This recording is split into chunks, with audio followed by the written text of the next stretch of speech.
Another day, another basketball stories na naman ang pagkikwentuhan natin.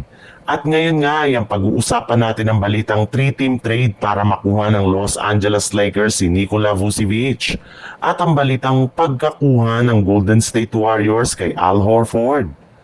Alam naman nga po ninyo na sa kasalukuyan na nga na meron ng tatlong big man ang Los Angeles Lakers matapos ang kanilang mga ginawang move ng mga nagdaang linggo sa off-season na kinabibilangan nila Jackson Hayes, DeAndre Ayton at maging si Maxi Kleber. Ngunit ayon naman nga sa ibinulgar ng isang NBA insider, hindi pa rin naman nga kontento ang Lakers dito gayong wala rin naman nga silang balak na gamitin si Kleber bilang kanilang center. Mas nababagay nga ito bilang isang power forward sa kanilang rotation. Kaya hindi na nga nakakagulat bakit desidido pa rin ang Lakers na makakuha pang ng isa pang bago at legit na center na makukumpleto sa kanilang hinahanga na triple tower. Sa simula pa lang nga ay eto na nga talaga ang kanilang plano, kaya isa nga sila sa mga team na siguradong makikipag-agawan kay Vucevic kapag nag-buyout ito. Naniniwala rin naman nga ang Lakers na malaki ang magiging impact sa team lalo na kay Luka Doncic kapag nagkaroon sila ng tatlong legit na center.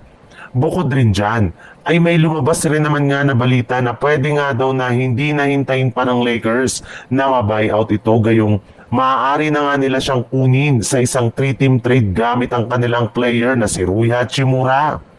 Sa ibang balita nga, dalawang team na lang naman nga ang kasalukuyang nag-aagawan ngayon sa pagkuha kay Jonathan Kuminga sa pamamagitan ng isang trade mula sa Golden State Warriors, which is ang Phoenix Suns at Sacramento Kings. Pareho na rin naman nga silang nagbigay ng kani-kanilang mga trade offer. Ngunit sa dalawang ito ay ang Sacramento Kings pa rin naman nga ang may pinakamataas na tsansa dito. Matapos sabihin ni Kuminga na mas preferred nga niya na maglaro dito kaysa sa Suns. Bukod rin nga sa ginagawang desisyon at move ng Golden State Warriors sa kanilang batang player, ay busy rin naman nga ang kanilang front office sa pagkuha ng mga players sa loob ng free agency market.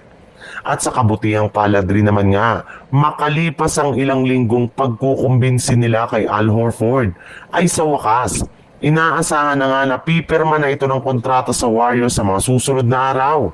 Sa madaling salita, sa unang pagkakataon nga po ngayong off-season ay makakagawa na rin naman ng move ang kanilang front office at makakakuha na nga sila ng isang bagong center na magpapalakas ng kanilang front court.